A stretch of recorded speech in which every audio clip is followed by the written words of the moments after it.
Live from the universe, welcome to Spiritual Awakening with Dr. Erin. It's time to claim your birthright of prosperity, vitality, and love.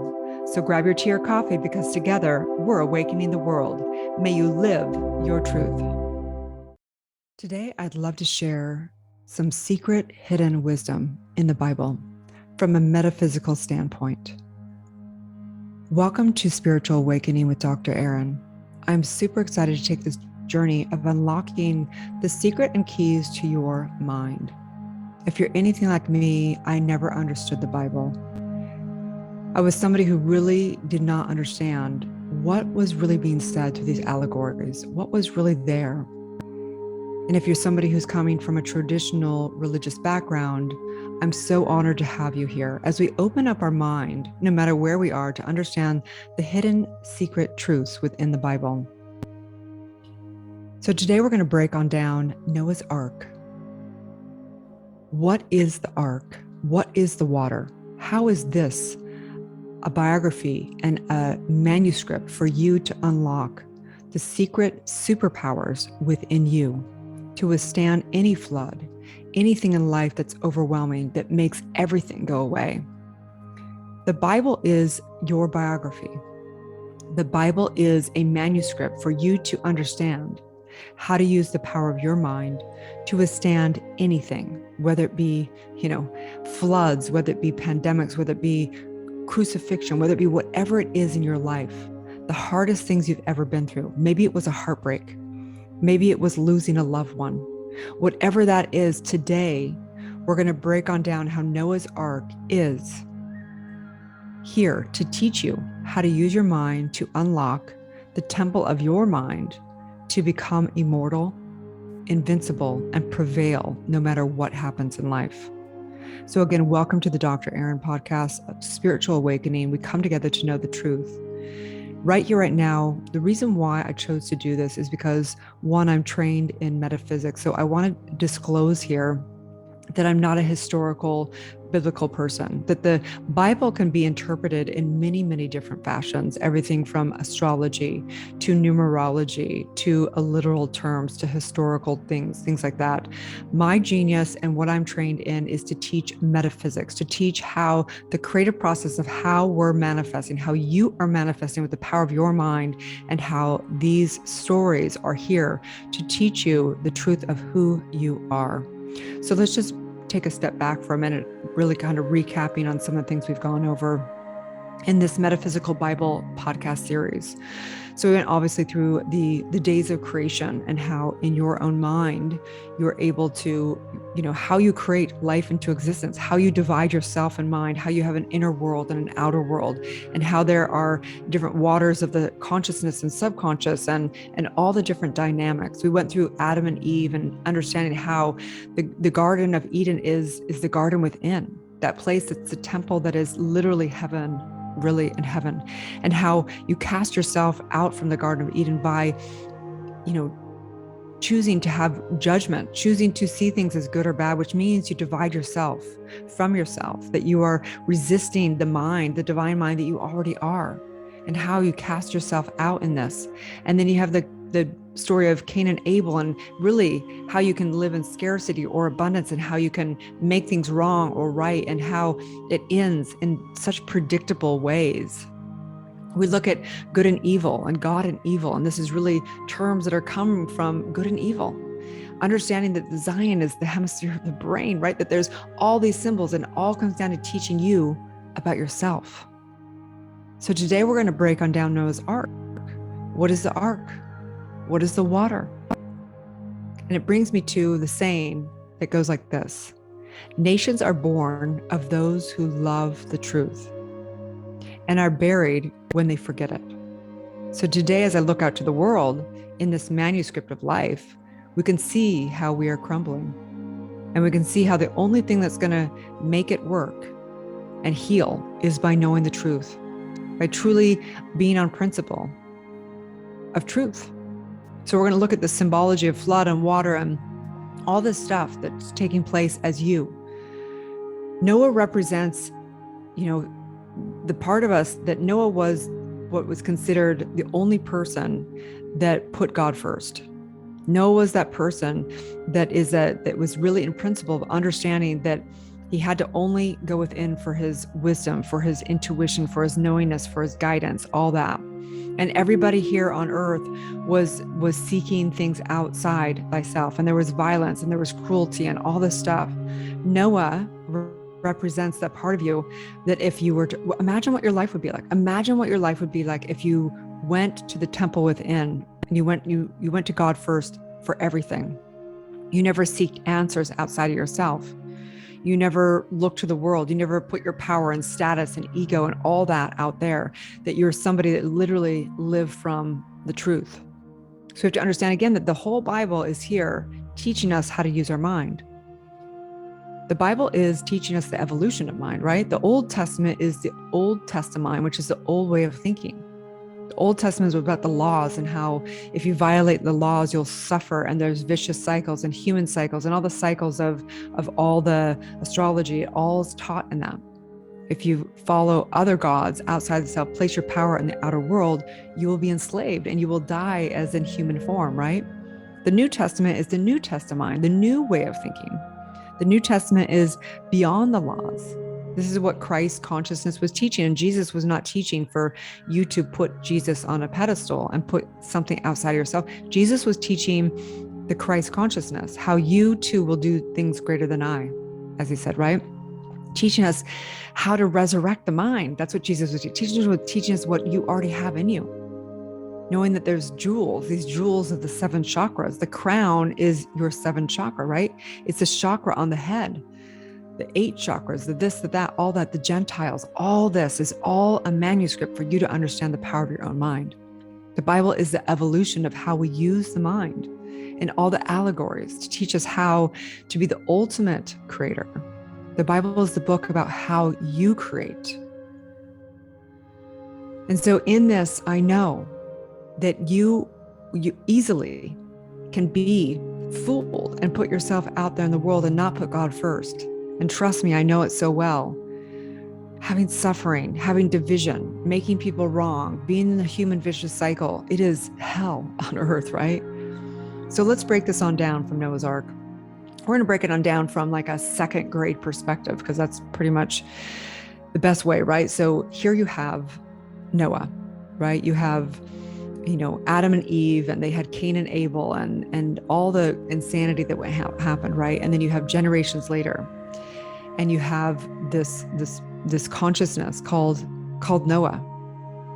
And it said that in the 600th year of Noah's life, on the 17th day of the 2nd month, on that day, all the springs of great deep burst forth, and the floodgates of the heavens were opened, and the rain fell on the earth 40 days and 40 nights. So again, from a 2nd grade perspective, God said, "You're a good man, Noah. You're righteous. The world has become evil, and all the people in the world deserve to die." And Noah said, "But God, these are your people. Have mercy on them." And God said, "No, Noah, the world has to be destroyed. I will send a flood that will destroy all of earth. It will rain without end for 40 days. All living beings will be destroyed." Noah said, "So it be. Let my will be done." God said, "Fear not, Noah. I have come to warn you because you have been a good man. You and your family will survive the flood." Noah said, You're merciful, my God." And God said, "You will have to build an ark for you and your family." And Noah said, "What is an ark, my Lord?" And God said, "A big wooden boat. You will build this ark to protect your family in the flood. The ark should be big enough for your family and the animals and so on and so forth." And Noah said, "But I have no knowledge of how to build an ark."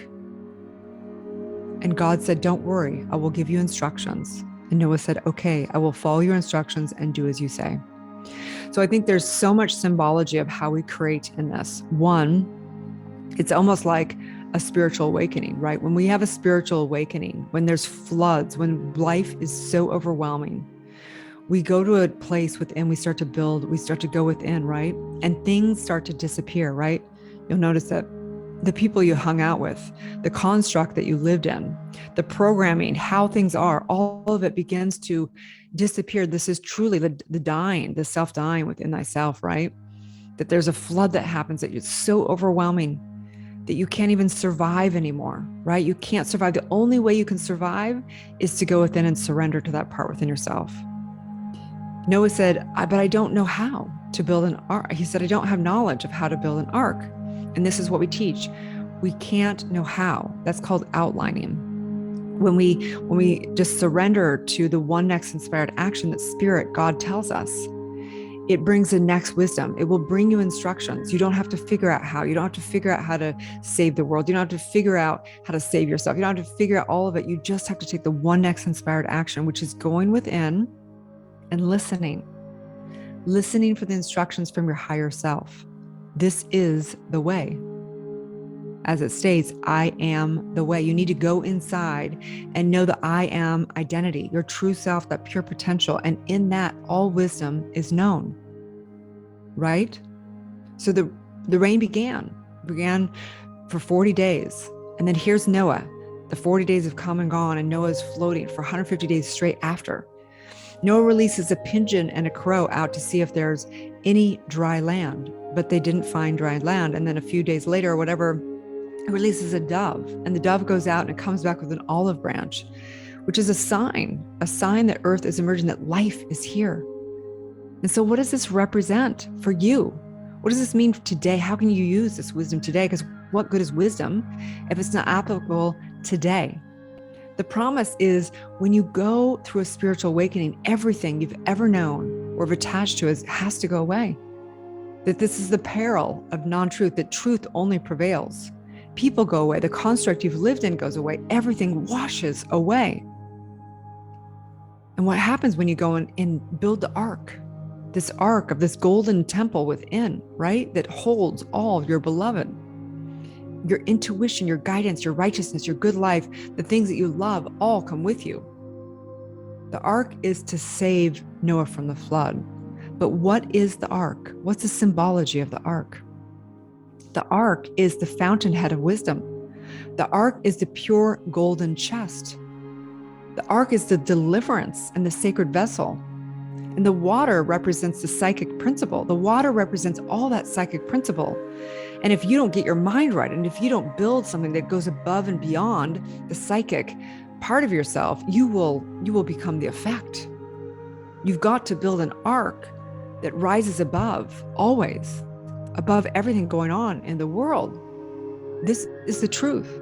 The ark is actually the aura that you have from ear to ear. It's actually the halo that you have. This is the arc line. It's called it's like the 6 of the 10 bodies. It's the arc line in the Kundalini teachings, right? This is the arc line. This is how we do breath work. This is how we go into meditation and prayer and connect and build that halo, build our sacred union as the one within. And this is the halo. This is what saves us. Nothing else can save us other than the pure consciousness that's connected with the divine. Right? Water will take whatever shape you give it. Water will take on whatever frequency you give it. Water is only calm when it's guided from Spirit. May your will be gone. May you surrender to the will within, knowing the truth that nothing can touch you. You become untouchable. You become eternal. You become immortal, and the truth prevails, right? God is in direct communication with Noah. He doesn't go to the outside world for anything. He goes straight to within for all wisdom. Imagine if you did this every day. Imagine if you didn't look to the world. Imagine if you never made anyone wrong. Imagine if you only went to source, into God, into yourself for all wisdom, all knowingness, all next one inspired action. Imagine what your life would be. Right? You can save yourself. This is the truth of who you are, right? That this is the metaphysical truth, that there's a part of us that is in the Garden of Eden at all points in time. And then the moment that we divide ourselves in mind, the moment that we judge anything separate from ourselves, that we cast ourselves into this earthly realm.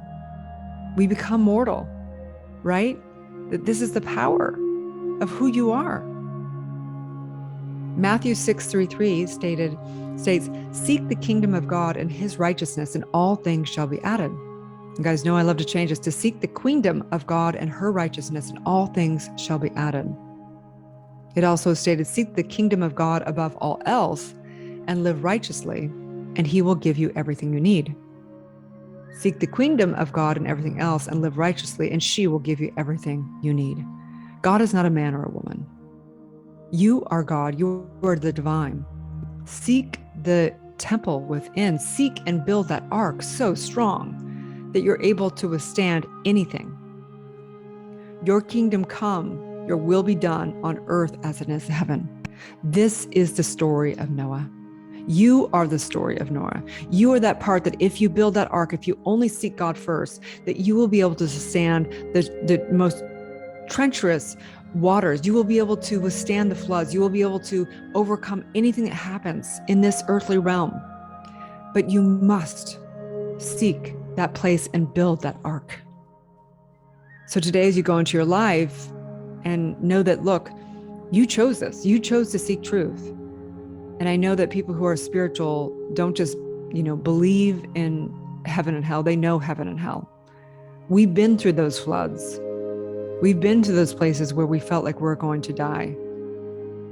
And I know you've probably began to build that ark, but I'm inviting you to say, probably get real with yourself. Like, do you really only seek God first? Do you really go within and build the ark, the halo that's so strong that nothing can get in? And I would bet no. I would bet it's not that strong. I can say it for myself. There's been times when that ark and that temple and that everything has been so strong. And there's times when my spiritual practice is not as strong. And I begin to get human again. I begin to drown in the human beingness, in the cycles and the vicious cycles. And then I'm like, oh yeah, my will be done. My individual will be done. Let me hand it over again. Let me build that temple. Let me build that ark, right? This is ongoing. The Bible is not some story that happened. It's always happening right here, right now. And so I just say, thank you, thank you, thank you. May you build your ark. May you absolutely build that halo of truth. May you have the golden temple of the jewels of who you are and be able to withstand anything and be there for others to help them survive through these trying times. So I just say, thank you, thank you, thank you. May you live your truth. So if you've got wisdom and you enjoy this podcast, I'm going to ask you to please share, like, and subscribe. It's really important that we support people that we love and people bring truth to the world. Also, if you are interested in getting involved in an extraordinary community, getting into doing your inner work, your trauma work, or breaking through your limited beliefs, I do breakthrough and discovery calls. Right now, I'm doing them on Wednesday. I'll leave a link below. Also, we develop spiritual entrepreneurs. We facilitate and help people facilitate the E4 trauma method and becoming master spiritual psychology coaches. We also train and develop spiritual practitioners and new thought, ancient wisdom teachers, ministers, and speakers. And we develop doctors of divinity. So if you've had a calling, you can DM me, and it's amazing. You guys, we've got the best community, honestly. Have a beautiful day, and may you live your truth. Also, there's other podcast series. You can binge all of them. There's so many here. Everything from E4 Trauma Method, Birthing Your Truth Through the Truth Triangle, My Awakening book, to Money Breakthrough series, all kinds of them, you guys. Universal Laws, the 52 Universal Laws, so on and so forth. So have a beautiful day, and may you live your truth. Thank you for tuning into the Dr. Erin podcast. If you've had a spiritual calling or desire to get certified as a spiritual coach or a world-renowned spiritual leader, go to newthoughtglobal.com.